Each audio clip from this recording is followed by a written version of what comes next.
Bu evlərdə yaşayan ola baxın, qapılardan körpə uşaqlar boylanır. Yəni gəlirlər, güdürlər kənardan baxırlar ki, işinə gedən işinə gedir. Yəni kənardan güdərək ki, artıq məhəllə sakitçilik olduğu zaman gəlirlər kranla. Yəni insanların evlərdə yaşaya-yaşaya gəlirlər, dağıdırlar. Bizim yəni kənardan yəni erməniyə nə ehtiyacımız var artıq? Yəni bizim öz içimizdəkilər ermənilərdən də betərdirlər. İnsanlar ola-ola, insanlar evlərində yaşaya-yaşaya gəlirlər, dağıdırlar evi. Hətta bir nəfər hal-hazırda komadadır.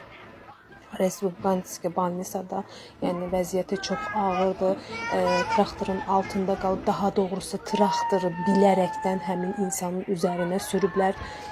Ondan əlavə şirkət üzü maskalı insanları gəlib töküblər, məhəllədə olan qadınları döyüblər. Sonra bir nəfər əlil oğlan var, yəni evdə 2 uşaq, körpə uşağı var, bir uşağı da xəstədir, yəni əqli cəhətdən xəstəliyi var. Oğlanın özü əlildir, burnunu qırıblar oğlanın. 2 nəfər bir nəfərin üstünə düşüb. Yəni bu nə zorbalıqdır, bu nə zorakılıqdır. Bizim erməniyə ehtiyacımız mı var belə bir vəziyyətdə? Yəni